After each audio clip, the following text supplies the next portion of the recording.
የመድፈኞቹ ወቅታዊ ብቃት ምን አይነት ነው ብለን እንጠይቃለን ወዳጆቻችን። ምክንያቱም የፒኤስቪው የ7-1 ድል እየታወሰ ይገኛል። በጣም ጥሩ ፐርፎርማንስ ነበር አርሰናል ያሳየው። በተለይ ወደ ቀጣዩ ዙር ማለፉን ያረጋገጠ ይመስላል። በቀጣዩ ዙር እንግዲህ ከአትሌቲኮ ማድሪድ እና ከሪያል ማድሪድ አሸናፊ ጋር የሚገናኝ ይሆናል። በሩብ ፍጻሜ ጠንካራ ፐርፎርማንስን የሚታይ ይሆናል። እንግዲህ አርሰናል ከ7 ዓመት የቻምፒዮንስ ሊግ ውጭ ካሳለፈባቸው ጊዜያቶች በኋላ በተከታታይ ሁለት ጊዜ ወደ ሩብ ፍጻሜ የማለፍ የሚችል ይሆናል። በጣም አስደሳች ነው ለአርሰናል ደጋፊዎች።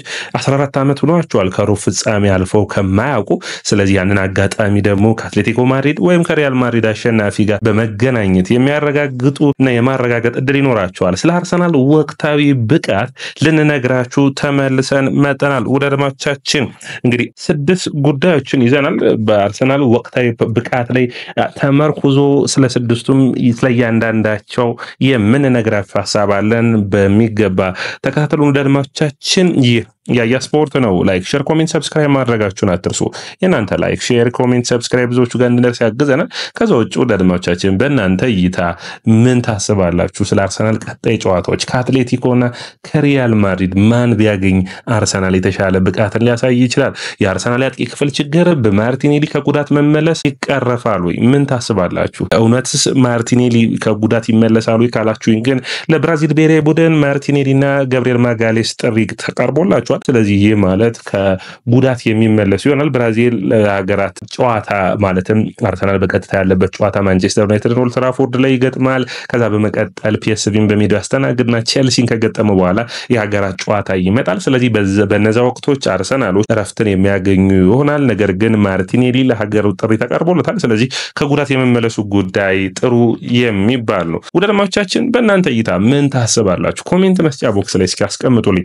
እንግዲህ ፒኤስቪ ደካማ ቡድን ነው ወይ ብላችሁ ካያችሁ ደካማ ቡድን አይደለም ወዳጆቻችን። ፒኤስቪ በዘንድሮ ውድድር ዓመት 4-0 በሜዳው ጅሮናን ያሸነፈ፣ 3-2 ሻክታር ዶኔስክን ያሸነፈ፣ ሁለቱን ጨዋታዎች እንኳን ዝቅተኛ ነው ብትሉ ሊቨርፑልን በሜዳው 3-2 ያሸነፈ፣ ከዛ ውጭ ደግሞ ጁቬንቱስን የቲያጎ ሞቶን ጁቬንቱስ 3-1 ማሸነፍ የቻለ ጠንካራ ቡድን ነው ማለት የሚቻል ነው። እንግዲህ ይህ ጠንካራ ቡድን ነው እንግዲህ በአርሰናል ከፍተኛ የበላይነት ተወስዶበት 7-1 የተሸነፈው። በጨዋታው ላይ ስናነሳ ብዙ መነሳት ያለባቸው ነጥቦች ቢኖሩም በጨዋታው በኋላ ያቀረብነው ፕሮግራም አለ። አሁን ግን በጨዋታው ላይ ማንን አደነቅን እነማንስ ምርጥ ነበሩ ብለን እናያለን። እንግዲህ የመጀመሪያው የሚሆነው ስለ ጁሊያን ቲምበር እናወራ። በዘንድሮ ውድድር ዓመት የቤን ዋይትን መጎዳት ተከትሎ የቀይ መስመሩን በሚገባ እየተከላከለ የሚገኘው ጁሊያን ቲምበር በዘንድሮ ውድድር ዓመት ምርጥ ብቃቱ የትኛው ነበር ካላችሁኝ የፒኤስጂን በኤምሬትስ ሲገጥሙ ባርኮላን ያቆመበት መንገድ በጣም በመጀመሪያው አጋማሽ ጥሩ ፐርፎርማንሱን ያሳየበት ነበር። ነገር ግን ዘንድሮ ደግሞ ሌላኛው ምርጡ ብቃቱ የትኛው ነበር ካላችሁኝ ይህ የፒኤስቪ ጨዋታ ነው። በተለይ በትክክለኛው ቦታ ራይስ ሲያቃብለው የተገኘበት በጨዋታው ላይ ምርጥ ብቃቱን ያሳየበት ነበር። እንግዲህ ጁሊያን ቲምበር በጨዋታው ላይ 1 ጎል አስቆጥሯል። 7.4 ሬቲንግ ተሰጥቶታል። ከዛ ውጭ በመሬት ላይ የ1-1 ግንኙነቶችን ከ6 ፍልሚያዎች 4ቱን አሸንፏል። በአየር ላይ የ1-1 ግንኙነቶች 3ቱን ከ3ቱ አሸንፏል። ጥሩ ብቃቱ ነው። እንግዲህ አያክስን ወክሎ እንግዲህ ፒኤስቪን ገጥሞ ያውቅ ነበር። በፒኤስቪ ስታዲየም በፊሊፕስ ጎል አስቆጥሮ ያውቅም ነበር።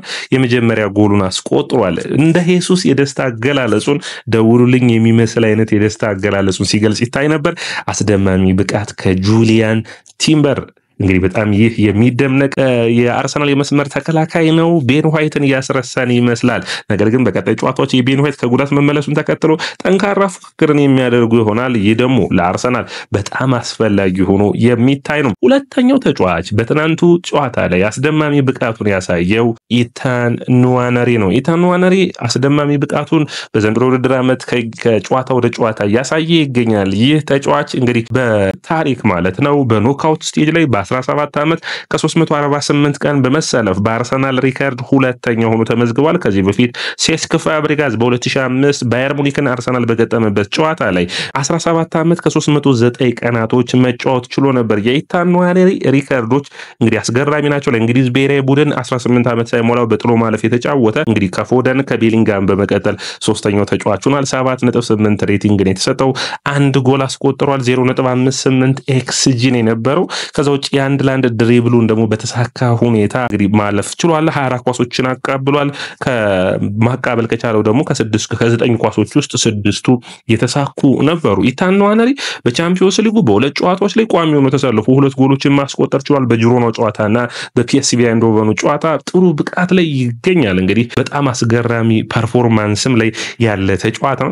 እንግዲህ ቁጥራዊ መረጃዎቹን መንገር እንቀጥል። እንግዲህ በአርሰናል ታሪክ እንግዲህ በታዳጊ እድሜያቸው 18 ዓመት ሳይሞላቸው በጎልና በአሲስት አስተዋጽኦ ያላቸው ተጫዋቾችን በምናይበት ጊዜ 9 ጎልና አሲስቶች ላይ ተሳትፏል። ኢታን ንዋነሪ አንደኛው ሆኖ ታገኙታላችሁ። 16 ቀናት ይቀረዋል 18 ዓመት ሊሞላው። ሌላኛው ቲዮ ዋልኮት ነበር 9 ጎልና አሲስት ተሳትፎ የነበረው። ሌላኛው ፋብሬጋዝ ነው 7 ጎልና አሲስት። ከዛ ውጭ ራምሴ እና ጃክ ዊልሸር። እንግዲህ አርሰናል እነዚህ ተጫዋቾች በጠቅላላ የምታስታውሷቸው ዋልኮት፣ ፋብሬጋዝ፣ ራምሴ፣ ዊልሸር የአርሰን ዌንገር አርሰናል በታዳጊዎች እየተመራ ትግሎችን ያካሄደበት የ2007-2008 ከዛ ውጭ ደግሞ በሁለተኛ ጊዜ የ2016 ላይ ጠንካራ ፉክክርን ያደረገባቸው ጊዜያቶች የሚታወሱ ናቸው። እነዛ ውስጥ ትልልቅ ሚና የነበራቸው ናቸው። አሁን ደግሞ የኢታን ንዋነሪና የሊዩስ ስካሊ ጊዜ ይመስላል። በጨዋታው ላይ መነሳት የሚጠበቅበት ሌላኛው ተጫዋች የሚሆነው ሊዩስ ስካሊ ነው። ስካሊ በጨዋታው ላይ 34 ደቂቃዎችን ብቻ ተጫውቶ ጥሩ ፐርፎርማንስ አሳይቷል። በእንግሊዝ ብሔራዊ ቡድን ውስጥ መጠራት ከሚጠበቅባቸው ተጫዋቾች ውስጥ አንዱ ነው ይታያል። ማጥቃቱን የሚያግዝበት መንገድ፣ ኳሱን የሚያቃብልበት መንገድ፣ ከአማካይ ክፍል መስመር መጥቶ የግራ መስመር ተመላላሽነት ሚናውን ከዛ ውጭ ኢንቨርትድ ፉልባክ ሚናውን በሚገባ እየተወጣ ያለው ሊዩስ ስካሊ ራሱን ከጊዜ ወደ ጊዜ እያሳየ እንዳለ ቁጥሮችም እያሳዩ ይገኛሉ። እንግዲህ ስለ ስካሊ ማውራት ምንም አስቸጋሪ ነው። ምክንያቱም በእንግሊዝ ፕሪሚየር ሊግ ግራውንድ ዱዋሎችን በማሸነፍ ወይም በሜዳ ላይ የመሬትን ይዞ በሚደረጉ የአንድ ላንድ ግንኙነቶች ወይ ታክሎች ላይ ፍልሚያዎችን በማድረግና በማሸነፍ አንደኛው ተጫዋች ነው። 74% የማሳካት እቅድ አለው። ይህ በጣም ጥሩ ቁጥራዊ መረጃዎች ነው። በጨዋታው ላይ እንግዲህ እንደምታስታውሱት ቀይ ካርድ የማየት እድል ነበረው። እንግዲህ በጣም ጥሩ ብቃት ላይ እንግዲህ የማይክል አርቴታ ውሳኔዎች ጥሩ ነበሩ። በውሳኔው እንግዲህ ሁለቴ ውሳኔን ወስኖ ይህንን ሁኔታ ሳይመዘገብ ቀርቷል። በጣም አስገራሚ ነው። ከ40 ጊዜ በላይ ድሪብሎችም በማድረግ ሞክረው ደግሞ በፕሪሚየር ሊጉ ከፍተኛ የሆነ የድሪብል ስኬት ያለው ተጫዋች ማን ነው ብትሉኝ ሌላኛው የቡድን አጋሩ ኢታን ንዋነሪ ነው። 62.5% የተሳካ ድሪብሎችን የማድረግ አቅም አለው። ኮዲ ጋክፖ 60% የተሳካ የድሪብል የማድረግ አቅም አለው። ባሊ በ58%፣ ከዛ ውጭ ደግሞ ኦዶይ ደግሞ 56%። በእነዚህ ሁሉ ሂደቶች ውስጥ የምታዩቸው የሁለቱ ሚና በጣም በአርሰናል ውስጥ ከጊዜ ወደ ጊዜ የኢታን ንዋነሪና የሊዩስ ስካሊ ብቃት በጣም አስደማሚ እየሆነ እየሄደ ነው። ለአርሰናል በጣም አስፈላጊ ናቸው ሁለቱ ታዳጊዎች። ለአርሰናል የተሻለውን ነገሮችን ይዘው መምጣት የሚችሉ ናቸው። እንግዲህ እነዚህን ያየናቸው አራቱ ተጫዋቾች እንዳሉ ሆኖ መጨመር የሚጠበቅብን ተጫዋቾች ደግሞ ጥሩ ፐርፎርማንስ ላይ የሚገኙት ሶስቱ ተጫዋቾች ማለት ነው። ካላፊዮሪን እናንሳው። አራተኛ ተጫዋቹ ነው። የካላፊዮሪ አስደናቂ ብቃት ነው እንግዲህ ተቀይሮ ገብቶ ያየነው ጎሉን ያስቆጠረበት መንገድ። አርሰናል እንግዲህ በተቀያሪ ተጫዋቾቹ እንግዲህ በክረምት የዝውውር መስኮት ባስፈረማቸው ተጫዋቾቹ ለምን አስፈረመ ብለን ስንተች ነበር። ነገር ግን በዚህ ጨዋታ ላይ የሁለቱ ሚና በጣም በተለየ ሁኔታ የሚታየት የሚጠበቅበት ነው። ሚካኤል ሞሬኖ 8.2 ሬቲንግ ነው የተሰጠው። 1 ጎልና 1 አሲስት አድርጓል። ካላፊዮሪ 8.3 ነው የተሰጠው። በጨዋታው ላይ በቀኝ እግሩ የጨረሰበት መንገድ በጣም አስደማሚ አጨራረስ ነበር። በተለይ ደግሞ የኦዴጋርድ በውጭ እግሩ ያቃበለው መንገድ በጣም ጥሩ እንደነበር የምታስታውሱ ነው። ስለ ሬቲንጋቸው ስናይ ግን ጥሩ ፐርፎርማንስ እንዳሳዩ የሚያሳይ ነው። ውዳድማቻችን እንግዲህ አርሰናል እንደ ቡድን ያላቸውን ሪከርድ በዚህ ጨዋታ ላይ በጥሎ ማለፍ ጨዋታ ከሜዳቸው ውጭ 7 ጎሎችን ያስቆጠር የለም። አርሰናል በመጀመሪያዎቹ 5 ጎሎችን የቆጠሩበት መንገድ በ47 ደቂቃዎች ነው እንግዲህ 4-1 መምራት ነው የቻለው። ስለዚህ ይህ ፈጣኑ ከሜዳ ውጭ የተመዘገበ የመጀመሪያ 5 ጎል ነው።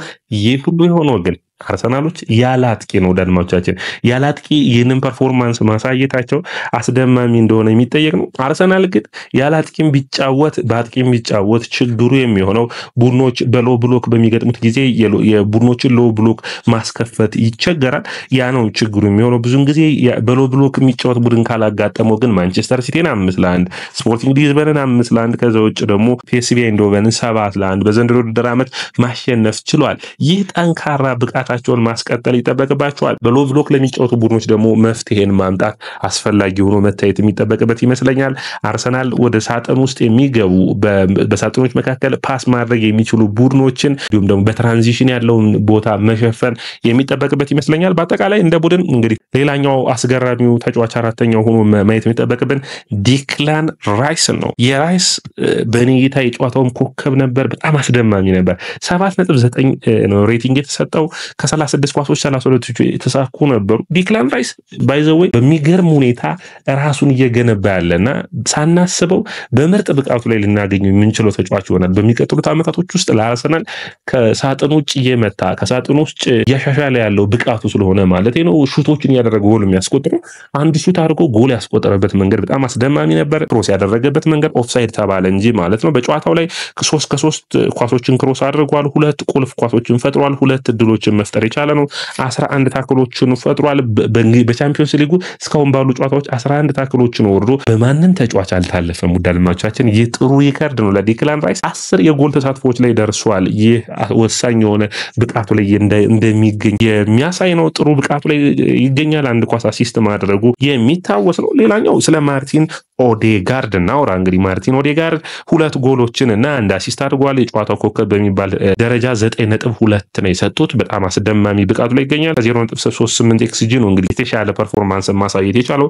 አንድ ኳስ አሲስት አድርጓል። ከዛ ውጭ ደግሞ አንድ ትልቅ እድልን ፈጥሯል። ያ ደግሞ ለካላፊዮሪ ነው። ካላፊዮሪም ጎሉን አስቆጥሮታል። እንግዲህ ኦዴጋርድ በአርሰናል ማሪያ 70 የጎል ተሳትፎች ላይ ደርሷል።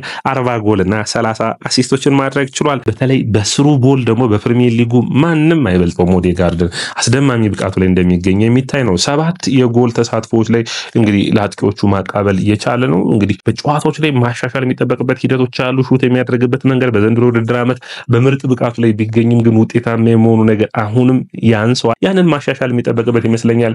የዛሬ 2 ዓመት የነበረውን ሹት የማድረግ አቅም ማምጣትን ግድ የሚለው ይመስለኛል። በአጠቃላይ እንደ ቡድን ግን አርሰናል ያለ አጥቂ በፐርፎርማንሱን በተለየ ብቃት ጨርሶታል። ያለ አጥቂ ቢሆንም 7 ጎሎችን ማስቆጠር ችሏል። ሚካኤል ሞሬኖን ማድነቅ የሚጠበቅብን ይመስለኛል። ከጨዋታው መጠናቀቅ በኋላ ማክሰኞ ጨዋታው ተካሂዶ ሮብ ዕለት በጋዜጣዊ መግለጫ ላይ በአንድ በኩል የተደረገ ጋዜጣዊ መግለጫ እያየሁ ነበር።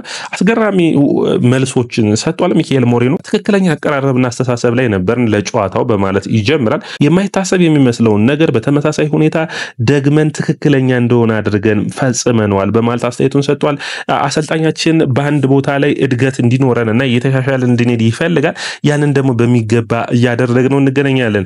አጥቂነት ሚናው እንዴት ታገኘዋለህ ተብሎ ተጠይቆ ነበር። ለመለማመድ እየሞከርኩ ነው፣ የምችለውን ሁሉ እያደረግኩ ይገኛለሁ።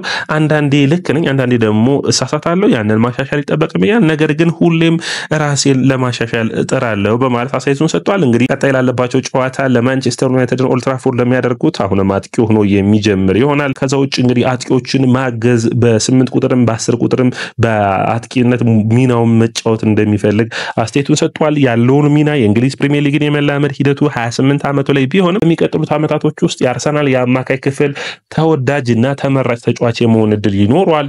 ጠንካራ ተፎካካሪ ሆኖ የሚቀጥል ይሆናል። ስለ አጥቂነት ሚናው እንዴት መሻሻሎችን እንደምታመጣ እንታስባለህ ተብሎ የተጠየቀው ሁኔታ ደግሞ ከተንታኞቹ ጋር እነጋገራለሁ፣ ከአሰልጣኙም ጋር እንዲሁ በደንብ በኩራት እየሞከርኩ ነው። እየተረዳሁት ያሉት ነገር አለ። በሜዳ ላይ የሚተገብረው በ8 ቁጥር ሚና እና ሌላኛው በሆነው በ10 ቁጥር ሚና እንዲሁም ደግሞ በአጥቂነት ሚና እየተጫወትኩ ይገኛለሁ። ያንን በማድረግ ማሸነፍ እንፈልጋለሁ በማለት አስተያየቱን ሰጥቷል። ስለ ኢታን ነዋሪ ተጠይቆ ነበር። የማይታመን ተጫዋች ነው። ይህ ለረጅም ጊዜ ስናገረው የነበረ ነው። ሁሉን ነገር ሁሌም ስለሱ ትጠይቁኛላችሁ፣ መናገሬን ግን አላቆምም፣ ምክንያቱም ይገባዋል በማለት ስለ ኢታን ነዋሪ አስተያየቱን ሰጥቷል። እድሜው ብቻ አይደለም፣ ፈቃደኝነቱ በጣም ይገርማል። ጫናዎችን ለመቋቋም ያለው ብቃት፣ በስልጠና ላይ የሚያሳየውን ብቃት ብታዩ ደግሞ በጣም የተለየ ነው በማለት አስተያየቱን ሰጥቷል። መብሰል ደረጃ ላይ ደርሷል። አሁን በእንደዚህ አይነት ሁኔታዎች ውስጥ ሁላ ማንንም ሰው በመስማት ወደ ጨዋታ የሚገባበት መንገድ ያስገርመኛል በማለት አስተያየቱን ሰጥቷል። እንግዲህ አርሰናል እንደ ቡድን ያሉበትን ችግሮች መፍትሄ ማምጣት ግድ ይለዋል። እዛ ላይ ደግሞ ሌላኛው ጥሩ ፐርፎርማንስ ያለው የኢታን ነዋሪ የሚካኤል ሞሪኖ ቡድኑ በአጠቃላይ እያገዘው ይገኛል። አርሰናል እንዴት አይነት ውጤታማ ሆኖ ይቀጥላል የሚጠበቅ ነው የሚሆነው። ወደ አድማቻችን ይህ ይህ ያያ ስፖርት ነው። ላይክ ሼር ኮሜንት ሰብስክራይብ ማድረጋችሁን አትርሱ።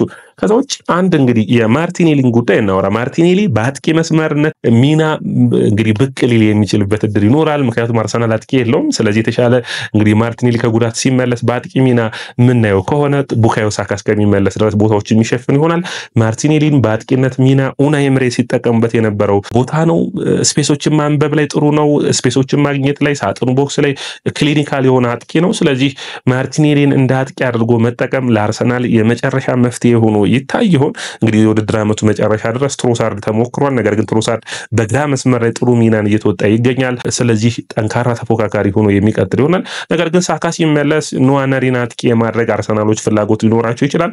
ስለዚህ ከነዚህ ሁሉ ተጫዋቾች ጋር ተፎካክሮ የራሱን የሆነ ቦታ ማግኘት እና አርሰናል በቀጣይ ከአትሌቲኮ እና ከሪያል ማድሪድ ተመራጩን ቡድን አግኝቶ ማሸነፍ እንዲችል እና በተለይ ከግማሽ ፍጻሜ መግባት ቢችል ለአርሰናል በዘንድሮ የውድድር ዓመት ትልቁ ስኬት የሚሆን ይሆናል። ዋንጫዎችን ማሸነፍ ይፈልጋል ወይ ካላችሁ አዎ። ነገር ግን በዋንጫዎቹንም በእያንዳንዱ ሁኔታዎች ትንንሾቹን ፍልሚያዎችን ስታሸንፍ ዋንጫዎችን የማሸነፍ የሚመጣ ይሆናል። ከአትሌቲኮና ከሪያል ማድሪድ እንግዲህ አንዳንድ ቡድን መረጃዎች የሚያሳዩት አትሌቲኮ በሎ ብሎክ የሚጫወት ቡድን ነው። ቅድም እንደነገርኳቸው አርሰናል በሎ ብሎክ የሚጫወቱ ቡድኖች በጣም ያስቸግሩታል። ስለዚህ አርሰናል አትሌቲኮ ሊቸግረው ይችላል። ሪያል ማድሪድ ደግሞ የቻምፒዮንስ ሊግ ቡድን ነው። ቻምፒዮንስ ሊጉን ማሸነፍ እንዴት እንደሚችል የሚያውቅ ቡድን ነው። ቻምፒዮንስ ሊጉን የሚፈታተን ይሆናል። የቪኒሲየስ ጁኒየር፣ ኪሊያን ምባፔ ሌላኛው ሮድሪጎን የሚፎካከር ይሆናል። ከሁለቱም ቡድኖች ግን አሸናፊውን እንግዲህ ወደ ማድሪድ ማቅናቱ መድፈኞቹ የማይቀር ይመስላል። ይህ ያያ ስፖርት ነው። ላይክ ሼር ኮሜንት ሰብስክራይብ ማድረጋችሁን አትርሱ።